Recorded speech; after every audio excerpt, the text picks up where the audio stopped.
This was the fundamental miscalculation. We judged the situation through human reproductive frameworks. Rapid breeding cycles, high birth rates, replaceable individuals. The Concordat measured value differently. Each life represented irreplaceable genetic investment. Each hatchling carried unique cultural coding. The nursery ships were the ultimate expression of trust. Their unprotected status demonstrated complete faith in galactic stability. Their routes followed optimized biological transport patterns rather than defensive corridors. Their communications were open broadcasts of developmental progress reports. This wasn't just destruction of property. It was violation of a sacred compact.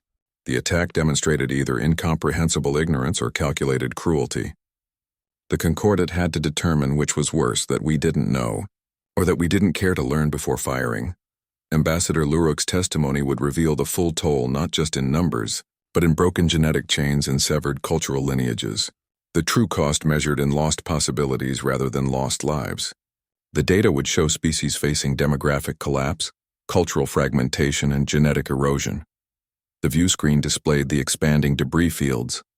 Each fragment represented another broken future, another unanswered question about what might have been, another reason why 3,000 years of peace ended in 3 minutes of catastrophic misjudgment. The Grand Council chamber was utterly still. Ambassador Luruk stood before the representatives of 17 species, his posture rigid with contained emotion. The silence felt heavier than vacuum. Every delegate watched him, their various sensory organs focused on the single figure at the chamber's center. The air recyclers hummed at a frequency barely above human hearing. His voice emerged steady, each word precisely measured. 17 of our nursery ships destroyed. The number hung in the air like a suspended weapon. He didn't need to emphasize it. The delegates already knew the count. They'd reviewed the sensor logs, the damage assessments, the casualty projections. But hearing it spoken in that chamber made it different, made it real. He detailed the loss with clinical precision that somehow made it worse. Vessel designation Gamma 7 contained 800 Talaxian embryos in third-stage aquatic development. Their immersion tanks breached within 2 seconds of weapon impact. Delta 2 carried 1,200 Creve pupae in metamorphic suspension. The atmospheric containment failed during structural breakup. He listed each ship, each species, each developmental stage. The specificity was brutal. The vulnerability of the hatchlings became his central theme. They had no defensive capabilities, no escape pods, no emergency protocols for weapons fire. Their protection was the 3,000-year peace we built together. That protection failed them. His voice never wavered, but the grief permeated the chamber like radiation. He addressed the human claim of ignorance without sarcasm or accusation. They say they did not know what the ships contained. They say their sensors showed weapon profiles where we had life support systems. They claim a tragic error in perception. The words hung between statement and indictment. The difference between not knowing and not bothering to find out before firing. His testimony established the fracture lines. Political, emotional, biological. This is not damage that can be repaired with resource transfers or territorial concessions. You cannot negotiate for replacement generations. You cannot bargain for lost genetic lines. The fundamental problem required a fundamentally different solution. The final count settled over the assembly. 17,000 individual lives terminated. Not soldiers. Not combatants. Not even adults. Developing young at various stages of gestation and metamorphosis. The number represented more than casualties. It represented broken biological continuity across multiple species. The Council now faced a choice that had no precedent in 3 millennia of diplomacy. Vengeance would be justified under any existing legal framework. Retaliation would follow established military protocols. But neither would restore what was lost. Neither would address the hollow spaces in their collective future. Luruk's testimony created the framework for what came next. By establishing the absolute nature of the loss, he made room for an absolute solution. By detailing the completeness of the destruction, he opened the possibility for complete restoration. The tragedy was too large for conventional responses. His final words hung in the silent chamber. We have lost not just lives, but potential. Not just individuals, but futures. The question is not how we punish, but whether we can reclaim. The delegates remained motionless, their various physiologies processing the implications. The human delegation waited at the chamber's periphery, watching the reaction to their catastrophic error. The transmission from the Concordate ships had ended hours ago. Now the real communication began. Not through signals and frequencies, but through the weight of 17,000 silent absences. The human delegation did not deny the facts. Ambassador Morgan stood with military posture, his uniform sharp against the organic curves of the council chamber. He accepted responsibility without qualification. The words came out flat, precise, stripped of diplomatic padding. We fired the weapons. Our targeting systems acquired the vessels. Our command structure authorized the engagement. No attempts to shift blame to automated systems or junior officers. The ownership was complete, but their explanation created a paradox. They acknowledged the destruction while pleading a fundamental lack of intent. Our actions caused the tragedy, but our purpose was defensive, not aggressive. The distinction felt legalistic yet essential. They weren't claiming innocence, they were claiming blindness. Their sensors had no reference for nursery fleets of that scale and design. Human threat assessment databases contained profiles for warships, carriers, missile platforms. Nothing for vessels dedicated solely to transporting developing young. The Concordate's peaceful formation patterns matched known hostile encirclement maneuvers in human tactical manuals. Their open communication channels registered as unsecured military networks rather than civilian broadcasts. Every movement filtered through a lens of human conflict experience. Centuries of interstellar war had trained their systems to see threats everywhere. The nursery ship's coordinated positioning suggested military discipline. Their synchronized velocity indicated combat readiness. Their energy signatures mirrored weapon system activation. The interpretation seemed logical within human strategic frameworks. This wasn't offered as excuse but as explanation of a fundamental gap. We did not know what we were looking at because we had never seen anything like it. The admission carried weight. Humanity's violent history had shaped their technology to expect violence in return. Their systems couldn't comprehend a civilization that had evolved beyond conflict. The cultural divide became painfully clear. Human first contact protocols assumed potential hostility. Concordate procedures assumed peaceful intent. Human sensors prioritized weapon detection. Concordate sensors emphasized life sign analysis. Human commanders trained for rapid threat response. Concordate captains practiced patience and communication. Their offer reflected this understanding. Not conquest but contrition. Not demands but restitution. We cannot undo our actions, but we can attempt to address their consequences. The phrasing suggested something beyond material compensation. Something that recognized the unique nature of the loss. The resolution landed with grim inevitability. They claimed catastrophic failure of interpretation, not malice. The distinction mattered for what came next. Malice would require punishment. Failure required correction. The difference between vengeance and solution. Their claim of ignorance wasn't defensive, it was diagnostic. By explaining how they misread the situation, they outlined the parameters for preventing recurrence. The problem wasn't just one mistaken engagement. It was incompatible frameworks for understanding the universe. Then they made their unprecedented offer. Not territory or resources or technology transfers. Something far more fundamental. Something that addressed the loss at its core rather than its periphery. The proposal emerged not as negotiation tactic but as moral imperative. The council chamber remained silent, delegates processing the confession. The honesty felt disarming. The lack of diplomatic maneuvering created its own tension. They expected excuses, justifications, deflection. Instead, they got blunt admission paired with staggering responsibility. Humanity stood before them revealed not as monsters, but as flawed beings whose technology had outpaced their wisdom. Their systems could destroy but not comprehend. Their weapons could annihilate but not distinguish. Their confession became the first step toward building something new from the wreckage. The view screen showed the debris field again, the silent evidence of their failure. Then it shifted to the human delegation, waiting for judgment. The transmission ended with their offer hanging in the air unanswered. The council expected offers of territory, resources, or technology. Standard negotiation patterns established over centuries, cession of mineral rights, transfer of FTL drive schematics, access to strategic jump points. The framework existed for material compensation. The scale would be unprecedented, but the mechanics were familiar. The humans offered something else entirely. Ambassador Morgan's posture remained rigid, his expression neutral. "We propose not to pay for our crime, but to undo it." The words hung in the chamber without immediate comprehension.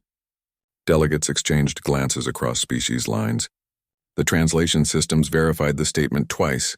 They proposed resurrection. Not metaphorically, not symbolically. Actual biological restoration. Morgan introduced the concept of regenerative technology without dramatic flair. His delivery was matter-of-fact, like reporting engine efficiency metrics. "We've developed a process that reverses cellular entropy." The claim landed with physical weight. Reverse entropy, the fundamental arrow of time bent backward, death itself rewritten. The technology worked by instructing cells to remember their healthy state, rather than continuing decay patterns. It wasn't cloning or replication. It was literal reversal of biological failure. The audacity triggered immediate suspicion. Multiple delegates activated private communication channels. Military advisors leaned forward at their stations. Scientific teams began running preliminary calculations. The offer was either the greatest act of goodwill in recorded history or the most sophisticated deception ever attempted. The implications unfolded in real time across the chamber. If true, this technology represented a medical revolution beyond anything the Concordat possessed. If false, it was psychological warfare of devastating effectiveness. The humans would either restore everything they'd destroyed or compound the tragedy with false hope. Morgan detailed the parameters without embellishment. The process required massive energy investment. The subjects needed relatively intact cellular structures. Time since death affected success probability. The limitations made the claim more believable. Perfect resurrection would have screamed deception. The resolution became terrifying in its simplicity. They offered technology that could literally bring the dead back to life, not as copies or simulations. The original beings restored to full biological function, neural patterns intact, memories preserved. Development continued from interruption point. The Council faced a dilemma with no precedent. Accepting meant trusting the species that just destroyed their future. Rejecting meant refusing the chance to reclaim it. The decision balanced desperate hope against profound suspicion. The temptation was overwhelming, the risk catastrophic. Humanity's motive remained the critical question. Why offer this? Why not use such power for conquest or domination? The technology represented ultimate leverage. They could have demanded anything. Instead, they offered it freely as restitution. The contradiction defied standard strategic analysis. The view screen showed Morgan waiting calmly.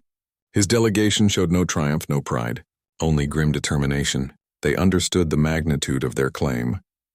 They expected skepticism. They'd brought data, not just promises. Admiral Pax's voice cut through the silence like a vibroblade. Demonstrate, single word. Absolute demand. No negotiation, no preliminary discussion. Proof before anything else. His tone conveyed complete authority. The military reality beneath the diplomatic theater. The chamber attention shifted to the Concordat's senior security officer. His reputation for ruthless pragmatism was legendary. He'd trust evidence, not promises.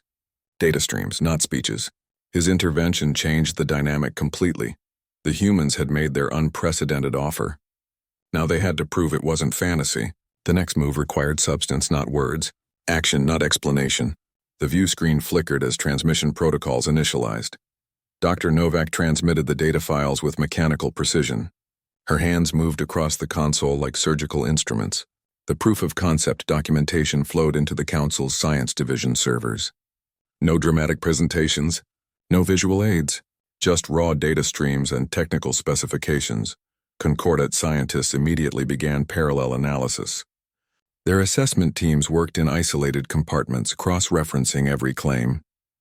The initial readings suggested capability beyond tissue repair. The technology didn't heal, it rewound. Cellular decay patterns reversed direction. Mitochondrial function restored to pre-damaged states. Neural pathways re-established original connections. She used simple terminology that bypassed technical jargon. It instructs cells to remember their healthy state. The explanation sounded almost elementary, belying the complexity beneath. The process worked through quantum-level manipulation of cellular memory. Every cell contains complete genetic blueprint information. The technology activated that inherent recall capacity. This wasn't cloning or replication. No genetic duplication involved. The original cellular structures underwent molecular-level restructuring. Atomic bonds reformed along predetermined patterns. Enzyme production resumed at pre-mortem levels. The being that emerged was numerically identical to the one that died. The energy requirements appeared staggering. Power consumption metrics suggested small star output levels. Conversion efficiency rates defied known physics. The systems utilized zero-point energy extraction methods unknown to concordant science. Containment fields operated on principles their physicists couldn't immediately parse. The technology promised applications far beyond this single tragedy. Cellular regeneration could address degenerative diseases. Age reversal became theoretically possible. Organ repair without transplantation. The medical implications spanned every concordant species' health systems. The mechanism operated through entropy reversal at quantum levels. It didn't violate physics so much as redirect it. Molecular disorganization patterns reversed direction. Thermal energy flowed backward locally. Information loss became information recovery. The process resembled rewinding damaged footage rather than restoring it. Admiral Pax watched the data stream with grim focus. His tactical mind immediately identified strategic implications. Control over life and death represented ultimate power. The technology could become weapon or salvation depending on application. Resurrection capability altered fundamental warfare calculus. He demanded demonstration under specific parameters. Neutral territory, full monitoring rights, independent verification teams. His conditions left no room for deception. You will conduct the procedure at Proxima Station. Our scientists will oversee power allocation. Our security will control the environment. The human delegation accepted without negotiation. Their compliance felt either confident or desperate. They provided access codes for their equipment interfaces. They submitted to full scanning protocols. They offered their technical staff for interrogation. The science teams worked through the night analyzing the data. Every test yielded the same results. The technology appeared functional according to all known physical laws. The theoretical framework held under extreme scrutiny. Mathematical models supported the claimed capabilities. Pax remained unconvinced but intrigued. The potential strategic advantage tempted him despite the risks. Control of such technology could secure concordant dominance for millennia. Alternatively, falling behind humanity technologically posed existential threat. The demonstration would prove everything or nothing. Either humanity possessed miraculous capability, or they'd engineered the perfect deception. The stakes justified his extreme caution. The view screen showed the data streams continuing their silent testimony. 3,000 years of galactic peace gone in a single misunderstanding. Humanity's first contact wasn't a greeting. It was a tragedy. 17,000 hatchlings lost because we misread their nursery fleets as threats. But what if we offered something unprecedented to atone? Resurrection technology that could reverse death itself. The concordant is stunned, suspicious, and facing an impossible choice. Trust the species that destroyed their future, or risk losing the chance to reclaim it. 3,000 years of stability isn't just peace, it's a complete rewriting of biological imperatives. 17 species across 46 systems managed what humanity never could. They built something lasting. The concordant wasn't a simple non-aggression pact. It was a fully integrated civilization where conflict resolution happened through dialogue cycles, not energy weapons. Their entire societal structure had evolved beyond territorial disputes. Consider the biological nightmare of coordinating that many species. Different respiratory needs, conflicting sleep cycles, incompatible diets. They solved problems we haven't even conceptualized. Their ships shared navigation data without firewalls. Their scientists published research without proprietary barriers. This was coexistence so complete that warning systems hadn't been tested in centuries. The nursery fleets became the ultimate proof of their success. These weren't military vessels hiding behind escort ships. They traveled openly between systems, their unique biosignatures broadcasting their purpose to every scanning array. The ships carried genetic material from all member species in carefully maintained stasis pods, eggs from the aquatic Talaxians, pupae from the insectoid Creve, mammalian young from the Saurans. Each vessel represented a biological trust that spanned star systems. Their defense systems were minimal, designed for environmental protection rather than combat. Shield generators optimized against micrometeor impacts, sensor arrays tuned for navigational hazards. The concept of another civilization viewing them as threats simply didn't compute in their strategic models. Their security protocols assumed any encounter would begin with communication, not weapons fire. This created a perfect ecosystem of trust, and like any perfect ecosystem, it was incredibly fragile. The Concordat had eliminated predators from their environment so completely that they'd forgotten how to recognize one.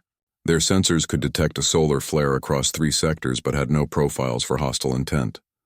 Their communication systems could translate 17 languages simultaneously, but couldn't parse aggressive posture.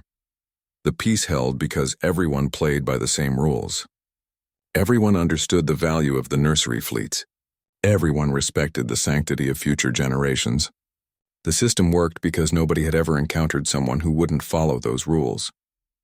Their entire civilization was a carefully balanced equation where every variable had been accounted for, except one nobody saw. Coming, then the humans arrived. The view screen showed standard fleet movement patterns. Commander Vance watched the formation with professional detachment. 17 vessels holding precise geometric positions, maintaining synchronized velocity, standard defensive grid arrangement, perfect textbook spacing. Human sensors had never encountered Concordat technology before. The threat assessment algorithms were calibrated against human combat doctrine, against known aggressor patterns from centuries of interhuman conflict. Our systems evaluated everything through that single lens. Their graceful formation looked like an encirclement maneuver. The ships moved with a coordination that suggested military discipline. Their positioning blocked all potential escape vectors. To our systems, it read as textbook hostile intent. The nursery pods presented the critical error. Their biological containment units had angular protrusions that matched the profile of plasma cannon mounts. Energy signatures from their life support systems registered as weapon power buildup. Thermal readings from stasis field generators looked like targeting system activation.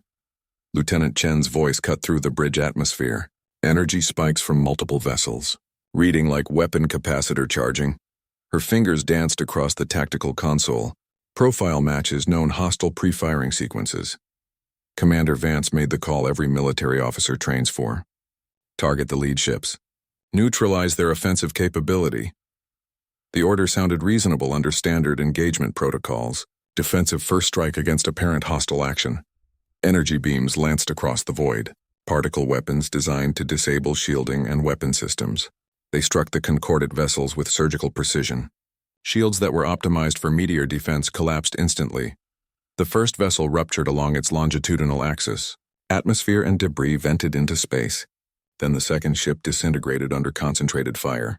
The third attempted evasive maneuvers that our systems interpreted as aggressive repositioning. The bridge fell silent as the tactical display updated. No return fire, no defensive measures, no countermaneuvers, just 17 ships being systematically destroyed without resistance. The complete absence of military response became the first clue. Sensor Officer Kim finally got the full spectral analysis. His voice went flat. "Sir, these aren't weapon signatures. Reading biological containment fields. Life support systems. They're transport vessels." The damage assessment scrolled across the main display. No weapon systems detected, no military-grade shielding, no combat automation, just sophisticated environmental controls and precision navigation systems. 17 ships destroyed in under 3 minutes. All because their peaceful formation patterns matched human combat doctrine too closely. Because their nursery pods looked like weapon emplacements to sensors trained on human technology. The communication console lit up with incoming transmission. Multiple frequencies, emergency channels. The signals carried no encryption, no security protocols. Just raw, open broadcast. The first contact became their greatest catastrophe not through malice but through perfect misinterpretation. Every system worked exactly as designed. Every protocol followed to the letter. The tragedy was that the designs and protocols were wrong for this situation. The transmission from the Concordat ships began with a distress call in 17 different languages. The universal emergency signal repeated across all frequencies. Then came the casualty reports. We did not know what was inside those ships. The sensor readings showed complex internal structures, but our databases had no reference points for concordant biological storage systems. The vessels registered as medium transport class with unusual energy signatures. Standard threat assessment protocols flagged them as potential weapons platforms. The targeted vessels were not warships. Post-strike analysis revealed their structural weaknesses. No reinforced bulkheads, no redundant shield generators. Hull composition optimized for radiation shielding rather than weapon resistance. Their entire design philosophy screamed civilian application. These were mobile nurseries, carrying the next generation of multiple concordant species in delicate stasis pods. Each ship functioned as a genetic ark. The Talaxian vessels contained saltwater immersion tanks with developing embryos. The Creve ships maintained precise atmospheric conditions for metamorphosing pupae. Soren carriers used gravitational fields to simulate womb conditions. Destroying them was not an attack on military assets. It was surgical removal of future generations. The Concordat had invested centuries into these genetic lines, selective breeding programs, genetic diversity preservation, cultural heritage encoding through mitochondrial DNA. Each lost pod represented broken bloodlines. For species with long gestation periods or low birth rates, each hatchling was irreplaceable. The Sorens required 15 Earth years per gestation cycle. Talaxians laid single eggs once per decade. Creve queens produced only 3 viable pupae annually across their entire species. Their reproduction wasn't just biological, it was logistical mathematics stretched across star systems. The loss was cultural, biological, and deeply personal for every member species. These weren't anonymous casualties. They were named individuals with genetic destinies already mapped. Future artists, scientists, and leaders whose potential had been cataloged before birth. The pods contained cultural memory implants and language primers specific to each hatchling's predicted role. The number was staggering. Not just raw casualty figures, but the multiplier effect across generations.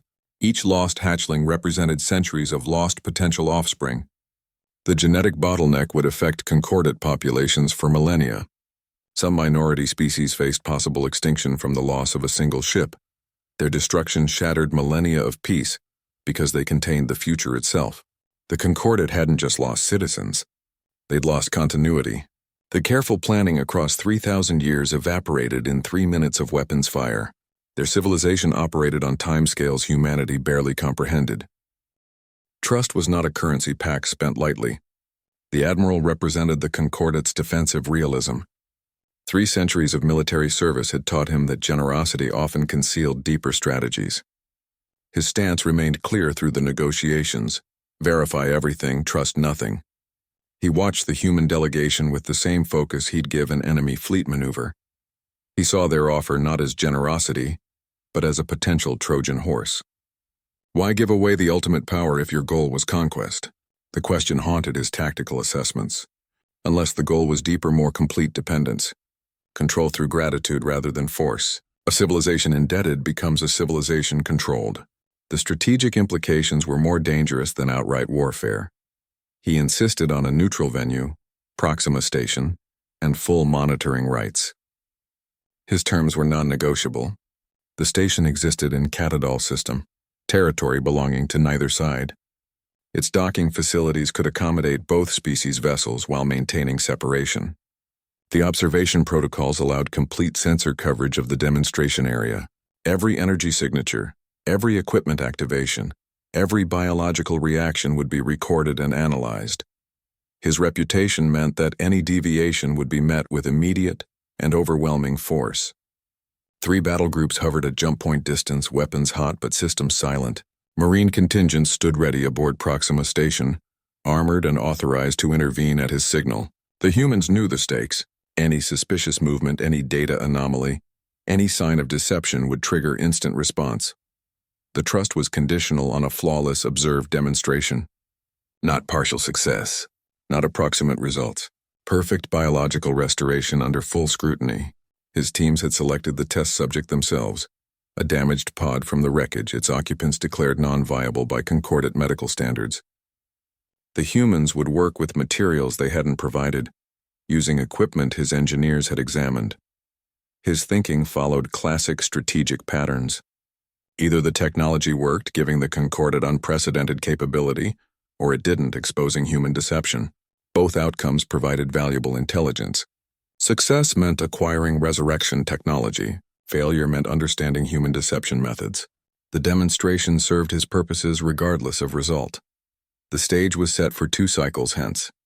Proxima Station prepared its medical bays for the procedure.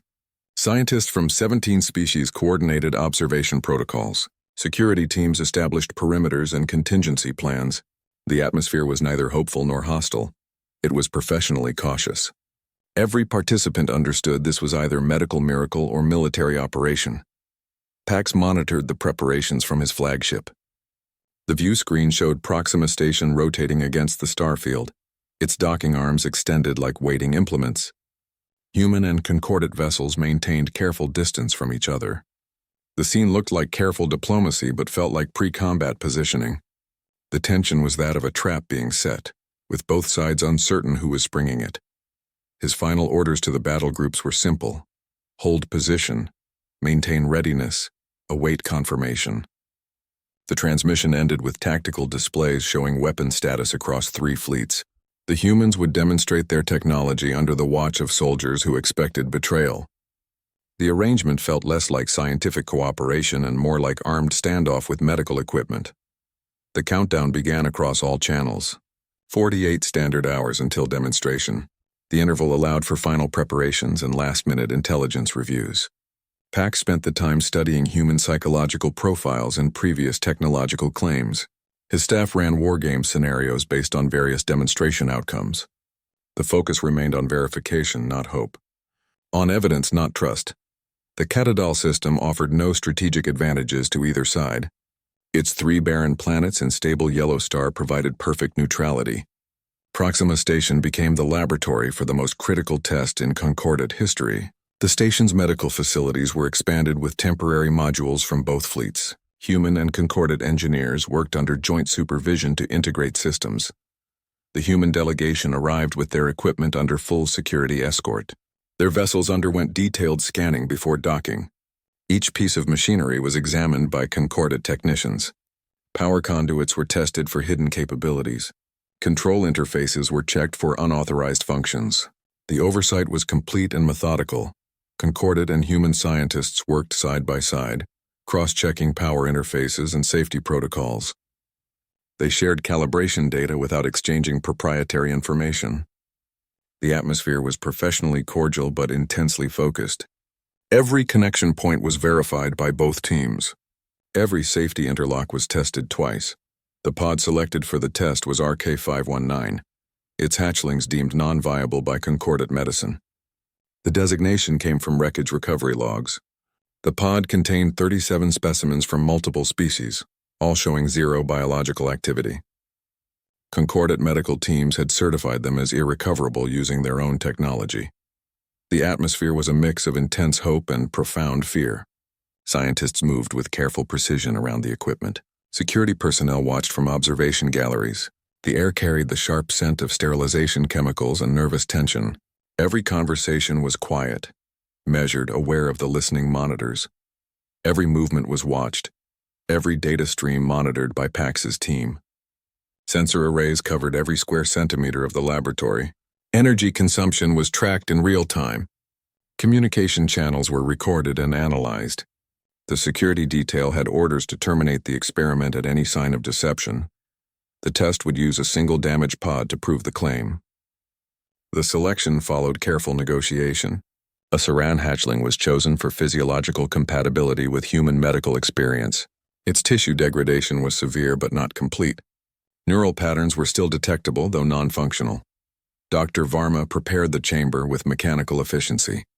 Her movements were precise and economical. She adjusted the support frames around the small form. The regeneration chamber hummed softly as systems came online. Clear panels showed the interior where the hatchling lay motionless. The Saran specimen represented the best compromise. Its biology shared enough characteristics with mammalian life for human expertise to apply. Yet it was distinctly alien enough to prove the technology's universal applicability. The choice demonstrated both practical caution and diplomatic consideration. Power conduits snaked across the laboratory floor from separate human and concordate sources. Independent monitoring systems ran parallel analyses. The setup ensured neither side could manipulate the results without detection. The verification process was designed to be tamper-proof. The view screen showed multiple data streams from the chamber. Vital sign monitors displayed flat lines across all parameters. Tissue integrity readings showed advanced cellular decay. Neural activity scanners registered complete silence. The evidence of death was overwhelming and unambiguous. Dr. Varma completed the final connections. She stepped back from the chamber as protocols required. Both human and concordate technicians confirmed system readiness. The moment approached with the slow certainty of orbital mechanics. The laboratory fell into complete silence. The choice of the first hatchling was strategic. The damaged pod contained 37 specimens from multiple concordate species. Each represented unique biological challenges. The humans proposed starting with a species whose physiology was closest to their own baseline. The logic was sound: reduce unknown variables in the initial test. But it also served as diplomatic gesture. Selecting a familiar form showed caution rather than reckless ambition. The selected hatchling was a Saran, one of the species most devastated by the nursery ship destruction. Their reproductive cycle was painfully slow. Each loss represented generations of genetic planning. The specimen showed complete biological cessation. Vital monitors displayed flat lines across all parameters. Tissue degradation had progressed beyond any known recovery threshold.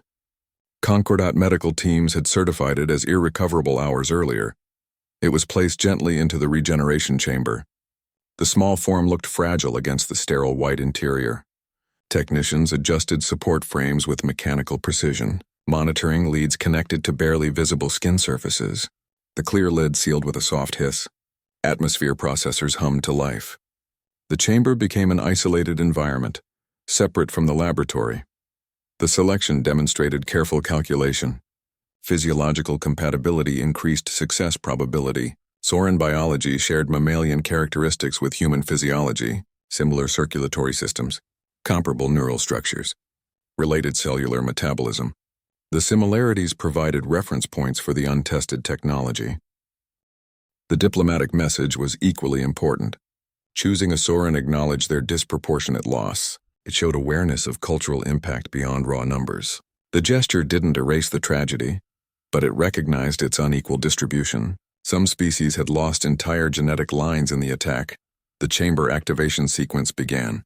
Power conduits hummed with energy transfer. Monitor screens flickered with initial readings. The flat lines remained unchanged. Tissue integrity scans showed advanced cellular decay. Neural activity registers detected no signals. The evidence of death was overwhelming and unambiguous. Scientific teams from both sides watched the displays. Human and concordate researchers stood shoulder to shoulder. The atmosphere was tense but professionally focused. This was either about to become miracle or failure. There was no middle ground possible. The Soran species had been chosen for another reason. Their biological resilience was well documented. Soran cells maintained structural integrity longer post-mortem than other species. Their neural pathways preserved pattern information despite cessation. These factors increased theoretical success probability. Admiral Pax watched from the observation gallery. His expression remained neutral, but his posture was rigid. The selection met his strategic requirements. The test subject came from concordate wreckage, not human supply.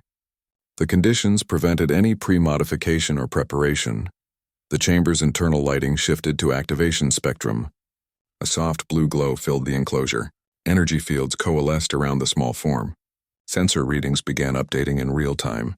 The process was either about to demonstrate impossible science or reveal elaborate deception. The technology faced its first true test under full observation. Every system was monitored by independent teams. Power consumption was tracked across multiple grids. Biological readings were verified by separate medical stations. The setup allowed no room for manipulation or error. The moment arrived without ceremony. Technical preparations complete. Verification protocols satisfied. Monitoring systems active. The laboratory fell into complete silence. All attention focused on the chamber and its occupant. The future of two civilizations balanced on what happened next. The chamber activated with a low-frequency hum that vibrated through the laboratory deck plates. Energy readings spiked then stabilized at predicted levels. The view screen showed internal sensors beginning their work. The process was underway, visible only through data streams and monitor displays. A low hum filled the lab. The sound resonated through deck plates and equipment consoles. Energy fields coalesced around the small form within the chamber. Blue-white patterns shifted across the interior surface. The illumination pulsed with rhythmic intensity. Sensors from both sides tracked every quantum of energy transfer. Human and concordant monitoring stations displayed identical data streams. Power consumption matched predicted models exactly. Thermal readings showed precise containment. Radiation levels remained within safety parameters. On the monitors, the cellular decay was not just halted, it began to reverse. Tissue integrity graphs trended upward instead of flatlining. Mitochondrial activity indicators showed energy production resuming. Cellular membrane structures registered strengthening cohesion patterns. Damaged tissue structures unraveled and then reknit themselves according to their original genetic blueprint. The process resembled time-lapse footage running backward. Necrotic areas dissolved into component molecules. Fresh cell growth emerged from the dissolution points. The new tissue matched undamaged samples from medical databases. Neural pathways, severed and dark, began to glow with renewed electrochemical activity. Synaptic connections re-established along documented patterns. Neurotransmitter production resumed at baseline levels. Brain activity monitors showed coordinated firing across previously silent regions. It was a visible, measurable rewriting of biological fate. The science teams watched in complete silence. Even the most skeptical researchers leaned forward. The data was too consistent, too comprehensive to dismiss. Multiple verification systems confirmed each development. The process was both terrifying and beautiful. The technology manipulated life at its most fundamental level. It didn't just repair damage, it reversed causality. The implications stretched beyond medical science into philosophical realms. What did it mean to undo death itself? The technology worked by systematically repairing damage and restoring function. It followed cellular memory patterns encoded in DNA. The system identified healthy baseline states from genetic information. Then it guided damaged structures back to those reference points through energy field manipulation. The energy requirements remained massive, but controlled. Power conduits hummed at near capacity. Cooling systems worked to dissipate thermal buildup. The chamber maintained perfect environmental stability throughout the process. Then the monitors picked up a new rhythm. A faint pulsing appeared on the cardiographic display. The signal was weak but unmistakable. It coincided with respiratory activity sensors detecting initial movement. The vital sign monitors began updating their previously flat lines. The Saran hatchling's form twitched within the chamber. Minor muscular contractions visible through the clear lid.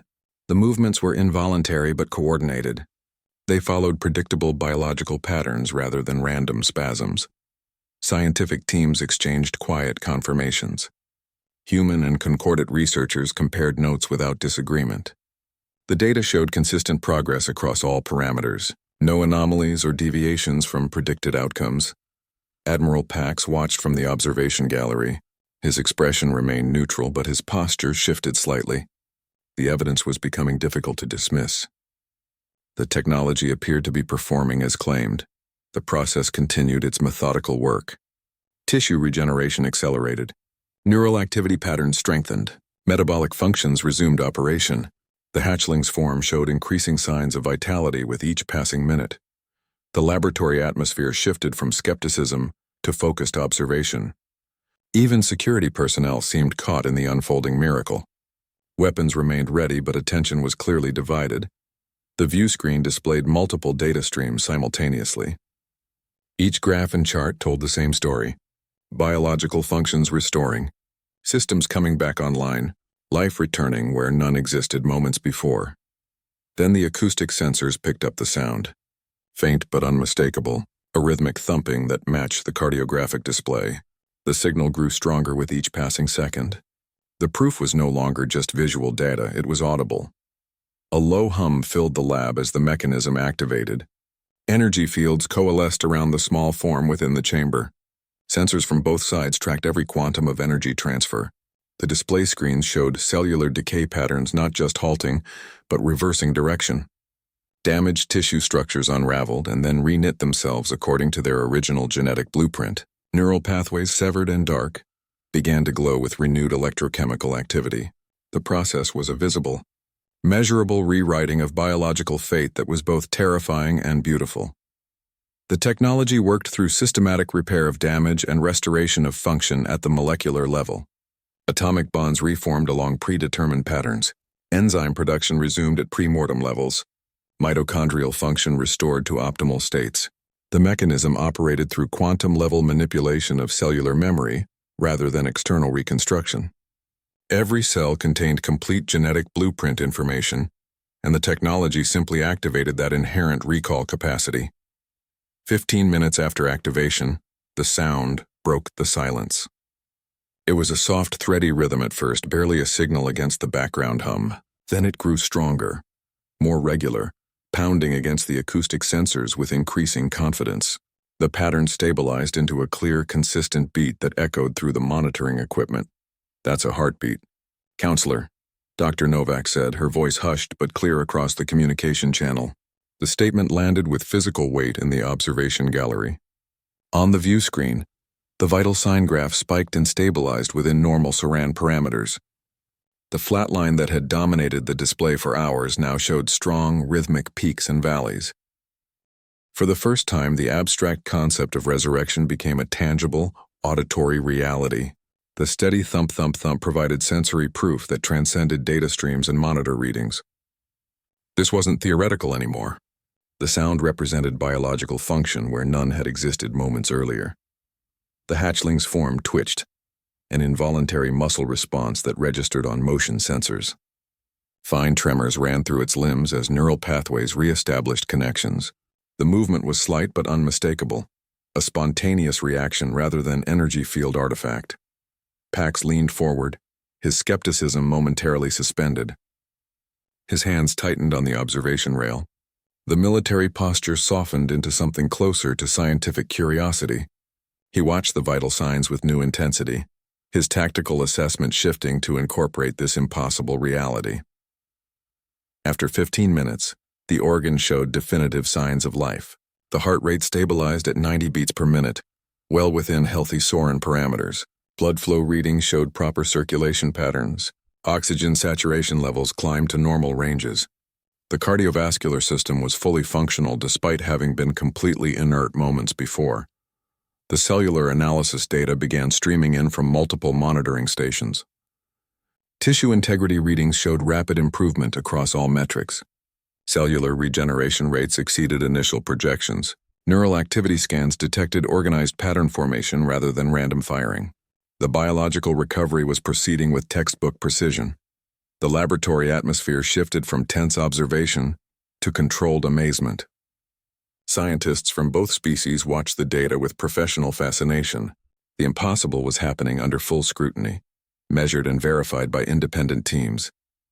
Every parameter suggested complete biological restoration rather than partial recovery. The view screen split into multiple data windows showing real-time physiological updates. Cardiovascular function, neural activity, cellular regeneration, all progressing simultaneously. The integration of systems was seamless, each supporting the others in proper biological sequence. The hatchling wasn't just alive, it was becoming healthier by the second. The transmission from the medical monitors continued uninterrupted, providing constant verification of the miracle unfolding within the chamber. The sound of the heartbeat became the background rhythm for the entire laboratory, a steady reminder that death was no longer the absolute boundary everyone had believed it to be. The data was undeniable. The Council's xenobiologists verified the readings independently. Their instruments confirmed what human sensors showed. Every measurement matched across separate calibration systems. There was no statistical variance worth noting. Cellular function was measured at 97% of normal parameters and stabilizing. The number appeared on every monitor simultaneously. Respiratory efficiency at 96%, neural integration at 98%, metabolic performance at 97%. The consistency across systems was more convincing than any single reading. The technology hadn't just restored life, it had restored quality of life. This was not a shambling zombie or a crude copy. The hatchling showed coordinated muscle movements. Its breathing patterns matched healthy Saran infant rhythms. Ocular responses tracked light sources. These weren't autonomic reflexes, but integrated biological responses. The being in the chamber was the original organism, not a reconstruction. All major systems were online and integrating. Cardiovascular, respiratory, neural, metabolic, all functioning in coordinated harmony. The body wasn't just alive piece by piece. It worked as complete biological system. Organ systems supported each other properly. Energy distribution followed normal pathways. Waste processing operated at expected levels. The technology had worked with a fidelity that bordered on miracle. The cellular repair was near perfect. Mitochondrial networks showed complete regeneration. Neural pathways had re-established original connection patterns. Tissue structures matched pre-degradation scans exactly. The precision suggested complete understanding of biological mechanics. It proved the concept was not theoretical, but practical and repeatable. The same process could be applied to other specimens. The energy requirements were massive but manageable. The timeframes were acceptable for medical intervention. The success suggested scalability across multiple subjects simultaneously. The mood in the lab shifted from tension to awed silence. Scientists stopped checking their instruments and simply watched the monitors. The steady biological rhythms continued without fluctuation. The hatchling's vital signs remained strong and consistent. The reality settled over the observation gallery. The high percentage confirmed a near-perfect restoration of life. 97% cellular function meant clinical viability. The specimen could survive outside support systems. It could develop normally. It could reach maturity. The number represented not just biological success but future potential. Concordant medical teams began running secondary verification protocols. They cross-referenced the data with their own biological databases. Every parameter checked against known healthy Soran infant standards. The matches were perfect across 74 different metrics. The evidence was overwhelming. Human scientists maintained monitoring operations without celebration. Their professionalism suggested they'd expected this outcome. The lack of surprise was more convincing than any triumphant display. They treated the miracle as routine procedure. Admiral Pax watched the data streams with tactical assessment. His military mind calculated implications rather than celebrating success. The technology's effectiveness created new strategic realities. The balance of power had shifted fundamentally. The hatchling moved within the chamber. Its limbs flexed in coordinated patterns. Its breathing remained steady and strong. The monitors continued showing optimal readings across all systems. The demonstration was complete and successful. Ambassador Morgan stepped forward to explain the price. His movement broke the silent observation. The practical considerations followed the miraculous achievement. The technology worked perfectly, but nothing this valuable comes without cost. The view screen shifted to show the energy consumption metrics. The technology was not offered as a bargaining chip. Morgan framed it as a moral imperative, a debt that needed paying. His posture remained unchanged from the demonstration. No triumphant smile, no negotiating stance. Just the same grim determination that had characterized their entire approach. The resolution was absolute in its simplicity, but the council understood that such a gift could not be free. Nothing this valuable ever was. The miracle technology came with invisible strings. Accepting resurrection capability would create dependency, a strategic vulnerability of unprecedented scale. The Concordat would owe humanity their most precious resource, their future generations. Humanity would possess the keys to life itself for countless Concordat species. Control over birth and death represented ultimate power. The technology could be withheld during future disputes. It could be doled out as reward or punishment. The leverage was more complete than any military advantage. This was the new, deeper problem the solution created. Would they trade their independence for the return of their young? The question hung unspoken across the council chamber. 3,000 years of autonomy balanced against 17,000 restored lives. The strategic calculus was nightmare complexity. No previous negotiation had prepared them for this equation. Morgan proposed a joint commission for oversight and transfer, not a unilateral gift. The framework suggested shared control rather than human monopoly. Equal representation on oversight boards, mutual verification of all procedures, gradual technology transfer with built-in safeguards. The offer aimed to address the dependency concern directly. The resolution became clear through his precise wording. The offer was for shared knowledge, not subjugation. Humanity would teach the science, not just provide the service. Concordate scientists would learn the principles. Their engineers would build duplicate systems. The technology would become common property rather than human-controlled advantage. This approach revealed deeper human thinking. They weren't seeking leverage. They were seeking partnership. The tragedy had demonstrated the dangers of separate development. The solution required integrated understanding. Both civilizations needed to speak the same technological language to prevent future catastrophes. The energy requirements alone demanded cooperation. Power sources needed coordination across sectors. Maintenance required cross-species technical teams. The technology was too complex for one species to monopolize even if they wanted to. Practical realities forced collaboration. Pax, Dara, and Luruk retired to deliberate. The three representatives embodied the Concordate's competing priorities: military security, scientific progress, diplomatic relations. Each perspective needed consideration. Each voice carried weight in the final decision. Their private chamber became the real negotiation space. The view screen showed them exiting through soundproof doors. The human delegation remained in place, waiting. The demonstration had proven the technology worked. Now they had to prove their intentions were genuine. The second test was underway, and the parameters were completely different.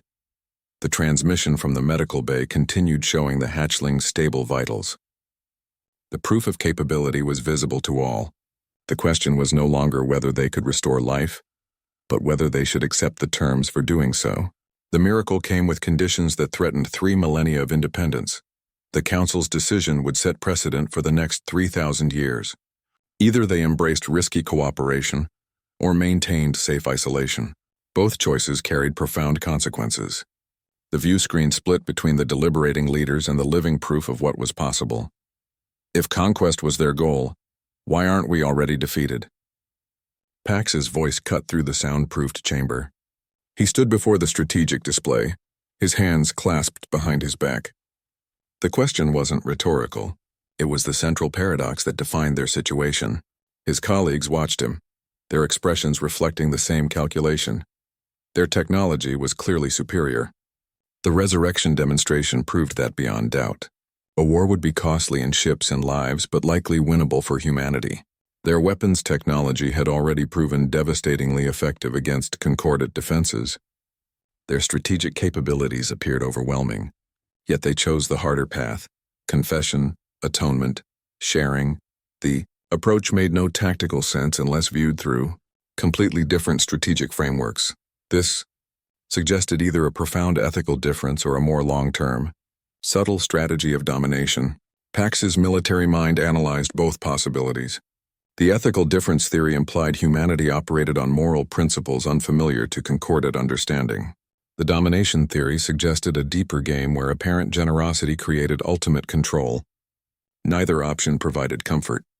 Both required fundamental shifts in concordate strategic posture. Pax argued for vigilance and accelerated military modernization to counterbalance any new dependence. His position was clear and consistent. We accept the technology but prepare for betrayal. We develop countermeasures while learning their science. We never assume goodwill replaces strategic reality. His fleet deployments around Proxima Station demonstrated his commitment to this approach. The battle groups remained at readiness despite the successful demonstration. DRA argued for pragmatic acceptance, leveraging the technology while building safeguards. His scientific perspective emphasized the opportunity over the risk. We cannot reject this capability because of theoretical dangers. We integrate it with proper controls. We use their generosity to advance our own research. The technology itself becomes our safeguard through understanding. His position acknowledged the strategic imbalance while seeking to rectify it through knowledge transfer. Luruk navigated the middle path with diplomatic precision. He recognized both military and scientific perspectives as valid. His approach balanced caution with opportunity. We proceed with the resurrection program under strict protocols. We maintain defensive readiness while engaging in technological exchange. We treat this as both gift and threat until proven otherwise. His solution satisfied neither extreme but provided workable framework. Pax's skepticism was rooted in the strategic imbalance the technology created. Control over life and death represented ultimate power. The ability to restore their young also meant ability to withhold restoration. The dependency could be leveraged in countless ways during future negotiations or conflicts. The technology created a permanent strategic advantage that military strength couldn't counterbalance. The Council reached its verdict after thorough debate. The decision incorporated elements from all three positions. They would accept the resurrection offer, but under specific conditions that addressed Pax's concerns. The technology transfer would proceed gradually with built-in verification milestones. Military modernization would accelerate to reduce the power disparity. The agreement became a complex document that reflected their cautious optimism. The view screen showed the waiting human delegation. Their posture remained patient, their expressions neutral. They showed no anxiety about the deliberation outcome. Their confidence suggested either genuine goodwill or perfect acting. The transmission from the medical bay continued, showing the hatchling's stable condition, the living proof of what was possible through cooperation. The agreement was a masterpiece of cautious optimism. The Concordat would accept the resurrection of the hatchlings. The decision came after thorough deliberation, balancing hope against strategic reality. The terms reflected hard-learned lessons from 3,000 years of diplomacy. Nothing would be taken on faith. Everything would be verified. But it would happen under the watch of a joint scientific and security commission. Human and Concordat representatives would oversee every procedure. Monitoring would be continuous and comprehensive. No single species would control the process. The arrangement ensured mutual accountability at every stage. Technology transfer and training would be gradual, verified at every step. Human engineers would teach Concordat technicians in controlled phases. Each knowledge transfer would require successful demonstration before progression. The learning curve would be carefully managed to prevent misunderstandings. Safety protocols would be co-developed and jointly enforced. Military observers would be embedded, and the Concordat's own R&D would be prioritized. Pax insisted on uniformed personnel at all facilities. Their presence ensured compliance with security protocols. Meanwhile, Concordat scientists would lead parallel research efforts. Their goal was understanding, not just implementation. The technology would become shared property through effort, not gift. It was peace, but peace with guards up and scanners active. The atmosphere remained professionally cautious rather than celebratory. Security teams maintained perimeter watches. Sensor arrays continued full-spectrum monitoring. The trust was conditional and constantly tested. Every interaction followed established protocols. The first revived hatchling became a symbol of this new, fragile understanding. It remained under constant observation in a specialized medical facility. Its development was tracked with meticulous precision. Every biological parameter was recorded and analyzed.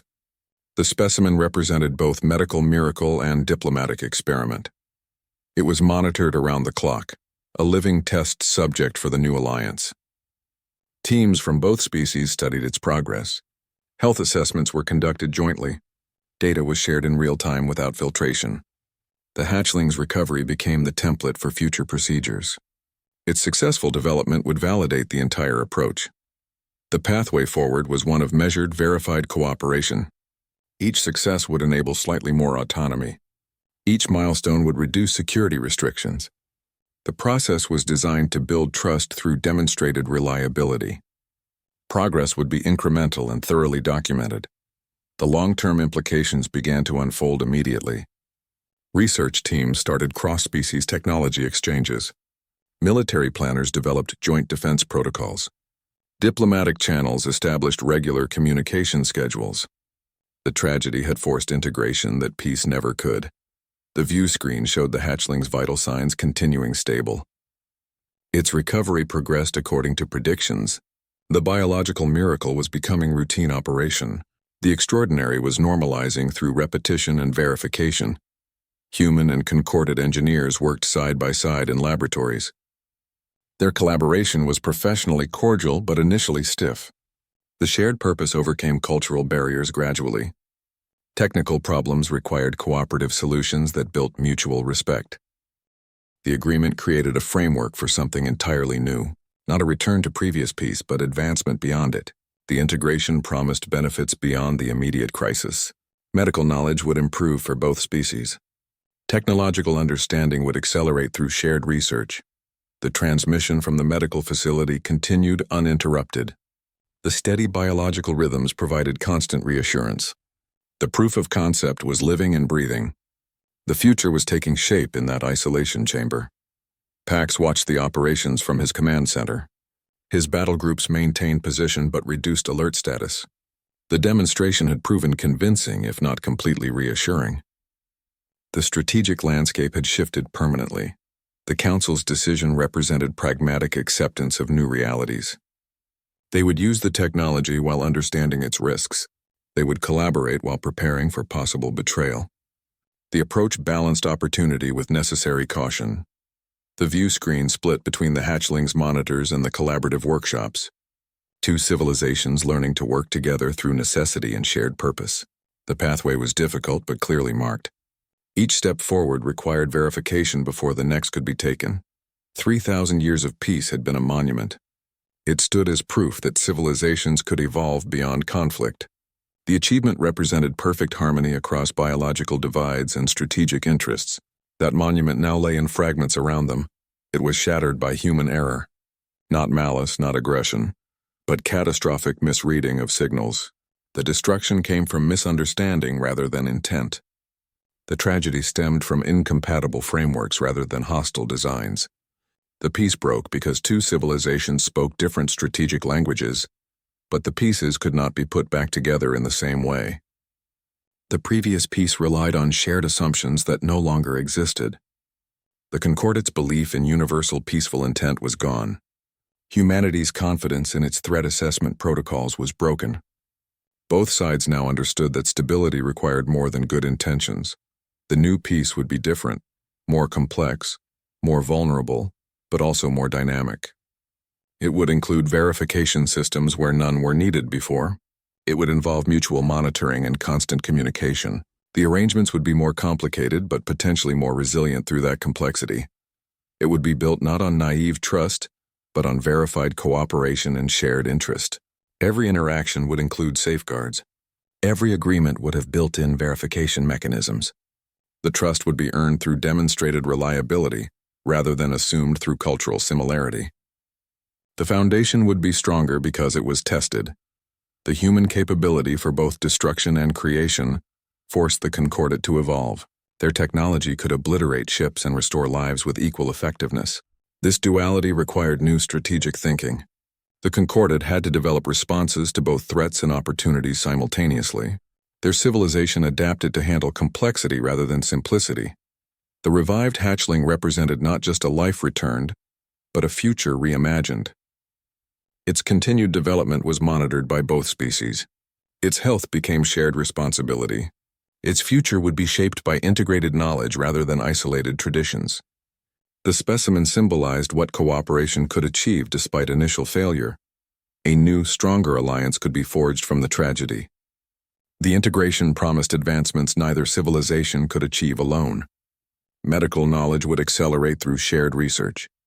Technological understanding would deepen through cross-species engineering.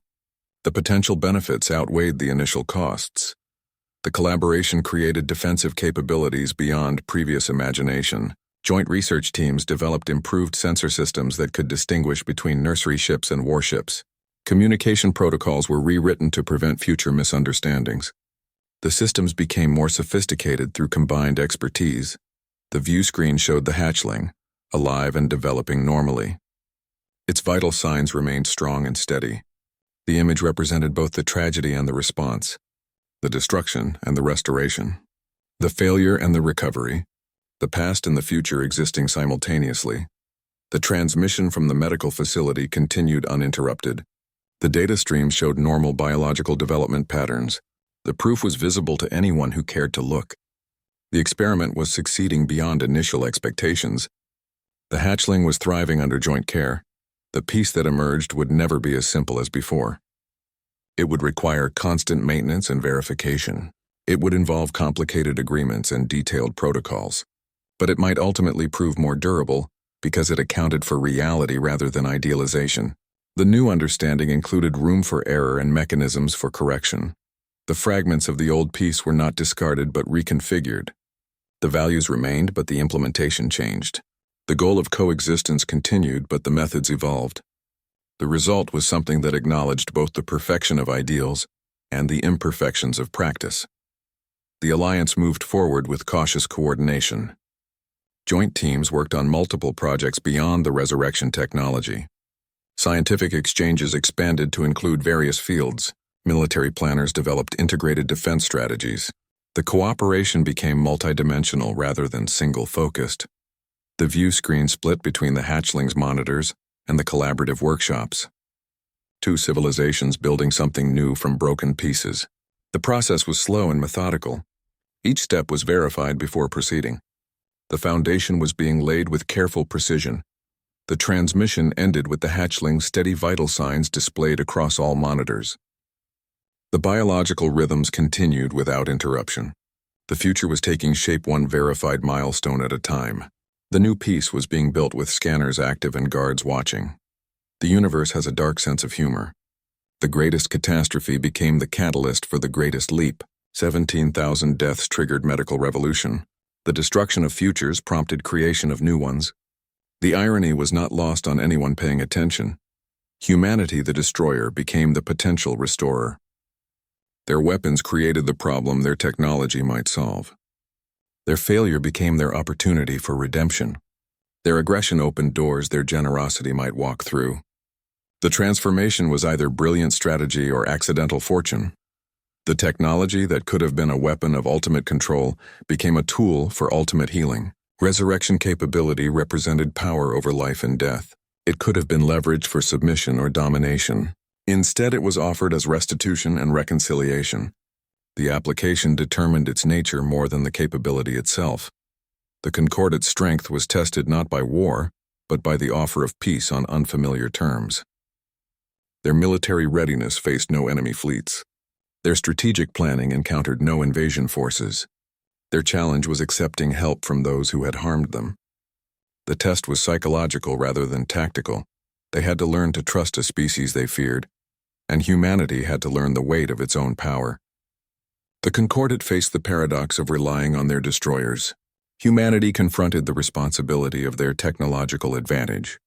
Both civilizations underwent forced evolution through crisis. The joke was that from utter failure, a stronger future might be possible. The tragedy contained seeds of unprecedented advancement. The misunderstanding could lead to deeper understanding. The broken piece might be replaced by something more resilient. The cosmic punchline was improvement through catastrophe. The unintended consequence was the chance to build something entirely new.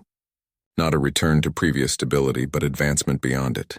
The integration promised benefits neither civilization could achieve alone. Medical knowledge would accelerate through shared research. Technological understanding would deepen through cross-species engineering. The collaboration created defensive capabilities beyond previous imagination. Joint teams developed improved sensor systems that could distinguish between nursery ships and warships. Communication protocols were rewritten to prevent future misunderstandings. The systems became more sophisticated through combined expertise. The view screen showed the hatchlings' steady vital signs.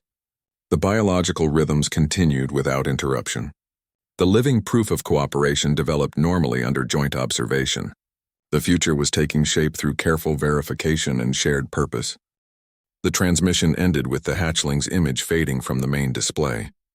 The laboratories continued their work unabated.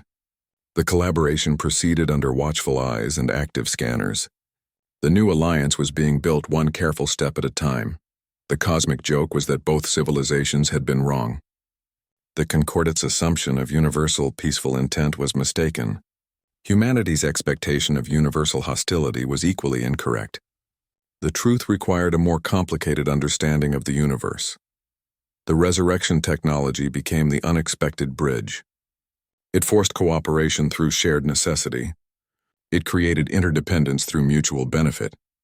It turned opponents into partners through common goals. The outcome was better than what existed before. The universe's humor was dark but ultimately constructive. The pain was real but not pointless. The loss was tragic but not final. The recovery was difficult but possible. The future was uncertain but promising. The transmission ended with the steady hum of laboratory equipment. The work continued through the artificial night cycle. The partnership developed through shared shifts and coordinated efforts. The new peace was being earned rather than assumed. The view screen went dark except for status indicators. The cooperation was underway. The understanding was growing. The future was being built from broken pieces. The cosmic joke had delivered an unexpected punchline of hope. The hardest piece to build is the one that comes after trust is broken. It requires not a return to what was, but the courage to create what could be. They're building it now on Proxima Station. Scanners active and guards watching. Every procedure verified, every system monitored. The hatchling remains under observation, its vital signs steady. The collaboration continues through the night cycles. We will monitor the situation from here. The transmission shows both progress and caution. The future remains unwritten, the alliance still forming. We have been watching. We will return.